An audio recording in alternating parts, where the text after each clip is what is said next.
He just said that, like, that I'm, he's like, he's a worse person than I am, or something like that. Tink said something like that. What's the topic?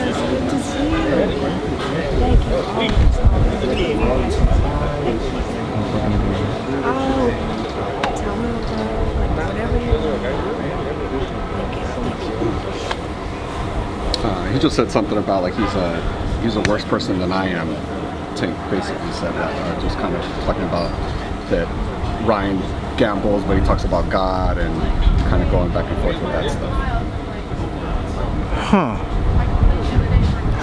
Okay, well, hold on, let me process this one. He's a worse guy than I am. I mean... So in other words, he basically says that sometimes he wants to be a church boy and sometimes... No, I know exactly what he's saying. Thinking about your words, or? I'm just thinking about what exactly... just so I won't get in trouble here. Look. I've been in these, like, mind games, and you know, the week of the fight, everybody's gonna start just unleashing. You know, Gervonta's gonna say shit about Ryan. Ryan's gonna say shit about Gervonta. If you want to really get dirty, come talk to me. But I think both guys, look, a lot of emotion is gonna really, you know, be flying in the air all this week in Vegas.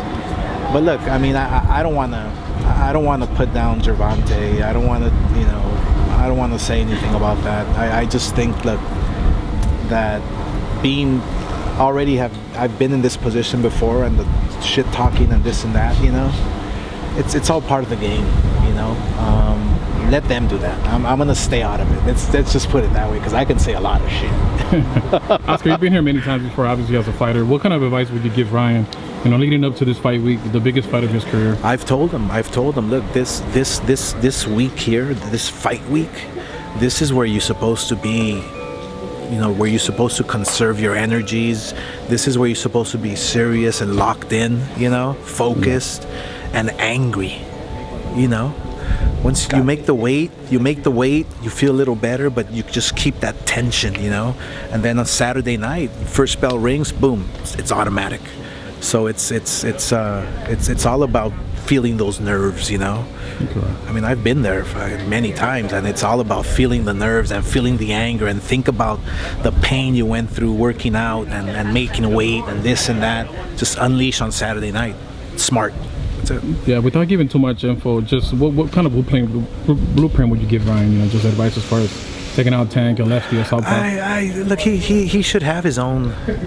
He should have his own game plan. He should have his. I can't fight for anybody, you know.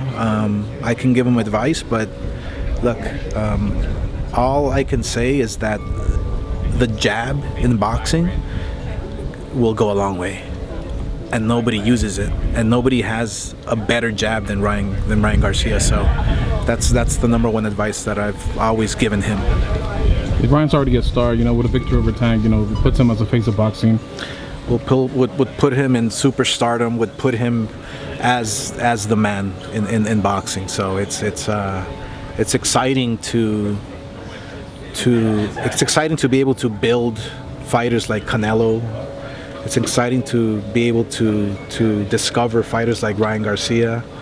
You know, that's what we do, and it's exciting to continue and be involved in boxing and find those next faces of the sport. You know, so Saturday night, whether he's a Golden Boy fighter or whether he's a Gervonta, you know, fighter. We're going to have the new face of boxing on Saturday night. How great is it for the sport to have two guys that have never lost, putting everything on the line, Oscar? You want to see my six-pack? Yeah. Come on, baby. Somebody's all got to go. It's very exciting. It's great for the sport. No, it's exciting. We don't know what's going to happen. Nobody knows. It's like everybody did their training, everybody's worked out, it's ready. Everything is just set. One thing for sure is that Saturday night you're going to see the biggest boxing event of the year, and you know what's exciting about it is that we might have a rematch. So who knows? Depending on the outcome. So it's exciting. It's exciting times for boxing.